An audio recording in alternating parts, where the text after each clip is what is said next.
شنطة مدرسية مرمية على الأرض والكتب متنطورة حواليها. جثة ولد في أولى ثانوي مرمية على الأرض وعلامات غريبة حوالين رقبته، كأن اللي عمل الجريمة كان عارف الولد أو على الأقل كسب ثقته. لكن بعد شوية الشرطة جالها بلاغ بوجود جثة بنت على بعد شارعين من مكان الدرس. التحقيقات الأولية أثبتت إن الولد والبنت اللي اتقتلوا ملهمش أي علاقة ببعض، كانوا لابسين سلسلة فضة في رقبتهم.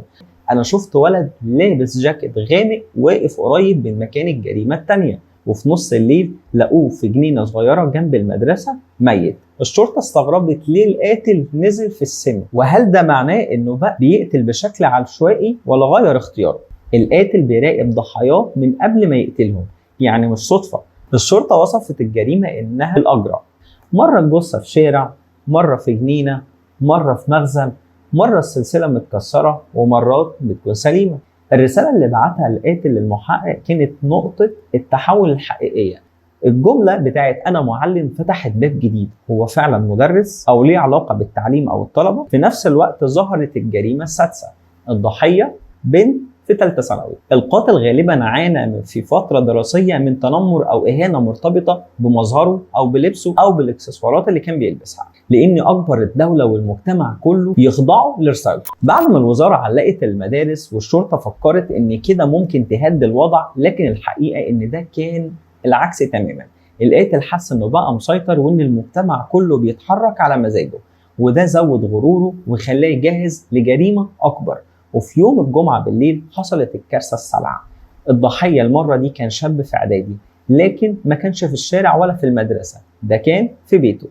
الولد كان لوحده، أهله نزلوا زيارة لقرايبه. الجيران سمعوا صوت حركة جوه الشقة، لكن افتكروه إن هو بيلعب. ولما أهله رجعوا اكتشفوا الجثة في أوضة النوم، وعلى الترابيزة متساب ورقة مكتوبة بخط الإيد. السلسلة مش مجرد زينة، ده اختبار، واللي بيسقط في الاختبار مصيره هيكون الموت.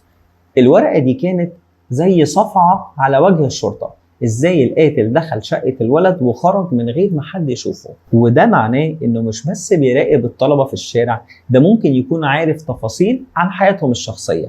يعني في عنصر مراقبة دقيق جدا. اللي كان مسؤول عن تحليل النفسي في القضية بدأ يفسر، احنا قدام شخص عنده عقدة سيطرة، هو مش بس بيقتل، ده بيعتبر نفسه القاضي وبيشوف نفسه فوق القانون وفوق المجتمع. والسلسلة بالنسبة له رمز للتذنيب أو الامتحان. الصحافة بدأت تنشر تحليلات، وبعض الجرايد راحت بعيد وقالت إن القاتل ممكن يكون حد من هيئة التدريس أو حتى ممكن يكون من الإدارة التعليمية. الناس بدأت تشك في أي مدرس أو أي مراقب. الطلاب بقوا بيبصوا بخوف لأي شخص غريب يقرب من المدرسة. وفي نص الحالة دي حصلت مفاجأة. كاميرا مراقبة قديمة في الشارع جنب إحدى المدارس سجلت مشهد لشخص بيجر شاب صغير ناحية عربية بيضاء. الجودة ضعيفة جدا، لكن الملامح كانت واضحة كفاية علشان الشرطة تبتدي خيط حقيقي. رجال الشرطة ركزوا في العربية موديل قديم مش كتير في الشوارع، وبعد ما دوروا في السجلات لقيوا إن في 3 عربيات من نفس النوع في المنطقة دي كلها.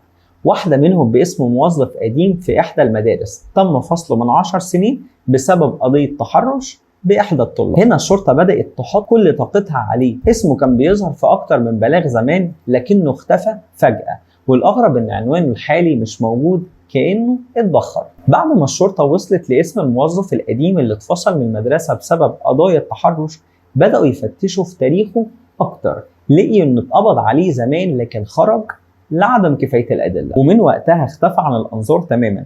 لكن العربية البيضاء اللي ظهرت في الكاميرات كانت المفتاح. رجال الشرطة راقبوا ال3 عربيات اللي شبه بعضهم، واحدة بتاعت راجل كبير في السن، والتانية بتاعت موظف حكومي معروف وما عندوش أي سجل إجرامي. التالتة متسجلة باسم الموظف المشتبه فيه. لكن لما وصلوا لبيته وعنوانه لقيوا بيته مهجور كل تراب وكأنه متساب من سنين. الجيران قالوا إنهم شافوا شخص بيرجع البيت بالليل كل فترة قصيرة من غير ما حد يتكلم معاه أو هو يتكلم مع حد، وكل مرة يدخل بعربية بيضاء. الشرطة قررت تراقب المكان. في الليلة الأولى من المراقبة ظهر راجل نحيف طويل لابس كاب غامق بالظبط زي ما وصف الشهود. دخل البيت ومعاه شنطة سودة كبيرة. رجال الشرطة استنوا لحد ما يدخل وبعدها اقتحموا المكان. المشهد جوه البيت كان صادم جدا. جدران متعلق عليها صور طلبة، قصاصات من جرايد عن الجرائم، وسلاسل فضة متعلقة في مسامير على الحيطان وكأنها غرفة تذكيرات. الشنطة اللي كان ماسكها كانت مليانة أدوات، حبل، سكاكين صغيرة، وشوية جوانتيات. بس الغريب في كل ده كان الراجل ما حاولش يهرب. لما الشرطة مسكته ابتسم وقال: أخيرا جيتوا، أنا خلاص خلصت الدرس بتاعي. في التحقيق الأول كان كلامه كله متناقض، مرة يقول أنا ما قتلتش حد، أنا بس كنت بختبرهم، ومرة يقول السلسلة رمز للذنب وأنا المعلم اللي بيعاقب الغلطان. واضح جدا إن عنده اضطراب نفسي معقد، خليط بين هوس السيطرة والشعور إنه صاحب رسالة. الطب الشرعي أكد إن السلاسل اللي اتاخدت من مكانه مطابقة للسلاسل اللي كانت مع الضحايا، وكمان بصماته اتأكد وجودها على ورقة الرسالة اللي اتبعتت للشرطة. البلد كلها اتفجرت بالخبر. قوة صفح المدارس. الأهالي أخيرا حسوا بالراحة، لكن في نفس الوقت الرعب فضل موجود، لأن فكرة إن شخص عايش وسطهم سنين وكان شايف ولادهم مجرمين وفي اختبارات دي حاجة مش سهلة إنها تتنسي. بعد القبض على سفاح المدارس التحقيقات بدأت تدخل في العمق. المحققين كانوا عايزين يعرفوا ايه اللي خلى راجل عادي يتحول لوحش بالشكل ده، وليه اختار بالذات الطلبه والسلاسل الفضيه. بس من خلال جلسات الاستجواب معاه ظهرت ملامح قصته. الراجل كان زمان طالب متفوق في المدرسه، لكنه عانى من تنمر رهيب. زملائه كانوا بيتريقوا على لبسه الرخيص ومن انه بيلبس سلسله معدنيه بسيطه، كانوا بيقولوا عليها فالصو. السخريه دي فضلت محفوره في دماغه، وبعد ما كبر ودخل مجال التعليم كمساعد اداري في المدارس حس انه رجع لنفس البيئه اللي اتعذب فيها، لكن المره دي معاه فرصه للسيطره. لما اتفصل بسبب قضايا سلوك مش مظبوطه هوسه زاد، ابتدى يشوف ان السلسله رمز للاهانه اللي عاشها، وبقى كمان مقتنع ان اي طالب يلبس سلسله خصوصا الفضه مذنب ومستحق العقاب. هنا اتكون عنده دافع القتل، مش لمجرد الانتقام من الماضي، لكن كأنه بيلعب دور القاضي اللي بيعاقب على الذنب. التحليل النفسي أكد إن حالته عبارة عن اضطراب نفسي مع هوس قهري بالرموز بالسيطرة. هو مش بيقتل عشوائي، لا، هو بيدور على صورة هو شايفها غلط وبيعاقبها، وكل مرة يسيب السلسلة متكسرة أو سليمة كان بيعتبرها إشارة للمجتمع. المفاجأة إن المحققين لقيوا في أوضته كراسات مليانة معادلات وأرقام مكتوبة بطريقة غريبة، بيبين إنها مش معادلات رياضية لكن جداول هو بيستخدمها علشان يقرر مين الضحية الجاية. يعني هو كان بيخطط بدقة مش بيتحرك بالصدفة. اللي زود الرعب إن في الجداول دي كان في أسماء تانية هو ما وصلش ليها، يعني لو ما اتقبضش عليه في الوقت ده كان في عشرات الضحايا الجديدة اللي لسه في الليست. المجتمع انفجر بالغضب، الأهالي طالبوا بإعدامه فورا، الصحافة نشرت قصص عن الضحايا وأسرهم وإزاي حياتهم اتدمرت في شهور قليلة جدا. لكن في نفس الوقت ناس كتير طرحت سؤال: إزاي شخص بالخطورة دي عايش وسطينا واتفصل من المدرسة بسبب قضية كبيرة ومع ذلك محدش تابعه أو راقب تحركاته بعد كده؟ إزاي نظام كامل فشل في رصد واحد كان واضح إنه خطر؟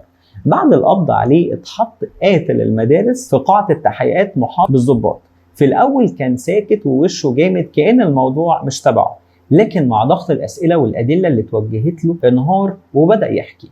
قال: بحس بنشوة غريبة وقت ما بسمع صرخات الطلاب والمعلمين، كان شايف إن المدارس مصنع للقهر على حد تعبيره طبعا، وإنه طول حياته تعرض للإهانة من المدرسين والزمايل فقرر ياخد حقه بنفسه. الغريب انه اعترف انه كان بيراقب المدارس شهور طويله وبيكتب ملاحظات عن مواعيد الحصص والفسحه وخروج الطلبه. يعني جرايمه ما كانتش عشوائيه، دي كانت خطه مدروسه بعنايه شديده. قال كمان ان في كل جريمه كان بيحس انه بيرجع لطفولته المكسوره وكانه بينتقم من الماضي، لكن الحقيقه ان اللي عمله ما ينفعش يتوصف غير بالوحشيه المطلقه. اعترافاته كانت صدمة لدرجة إن بعض المحققين اضطروا يخرجوا بره القاعة من بشاعة التفاصيل. المحاكمة كانت حدث استثنائي، القاعات اتملت بالصحافة وأهالي الضحايا، والناس كلها كانت عايزة تشوف الوش اللي رعب المدارس وحول الفصول لساحات دم. النيابة قدمت الأدلة: كاميرات المراقبة اللي صورته وهو داخل المدارس، الأدوات اللي استخدمها، اعترافاته المسجلة بالتفصيل، تقارير الطب النفسي اللي أكدت إنه عاقل ومسؤول عن كل أفعاله. المحامي بتاعه حاول يلعب على وتر إنه مريض نفسي وإن الجرائم دي كانت نتيجة انهيار عصبي، لكن القاضي كان واضح تماما: المتهم ارتكب جرائمه متعمد وبكامل وعيه، ومفيش أي مبرر يخلي محكمة تخفف الحكم. وبعد جلسات طويلة صدر الحكم النهائي، الإعدام شنقة حتى الموت. اللحظة دي القاعة كلها اتقلبت. أهالي الضحايا بكوا من الفرحة بالقصاص، وفي نفس الوقت صرخوا من الألم على اللي راحوا. أما هو فابتسم ابتسامة باردة وقال: كده أخدت اللي كنت عايزه، العالم هيفضل فاكرني. قضية قاتل المدارس ما كانتش مجرد محاكمة عادية، دي كانت جرس إنذار مرعب.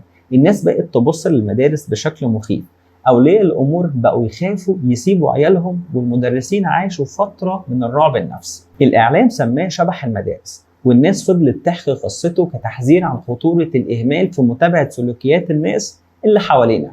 المجتمع كله اتعلم ان الشر ممكن يدخل من ابواب محدش يتخيلها، حتى ابواب المدارس اللي المفروض تكون امن مكان للطفل. وفي النهايه العداله اخذت مجراها، لكن ذكريات الدم والصرخات لسه محفوره في عقول الطلبه اللي عاشوا اللحظه دي. قولوا لي في التعليقات ايه اكتر حاجه في قصه قاتل المدارس خوفتكم، ولو عندكم مقترحات لقضايا او جرائم تانية تحبوا تسمعوها في ابعاد تانية اكتبوا لي. انا محمد انور، ما تنسوش تعملوا اشتراك في القناه وتفعلوا زر الجرس عشان توصل لكم كل الحلقات الجديده. استنوني في حلقات جايه من ابعاد تانية. مع السلامه.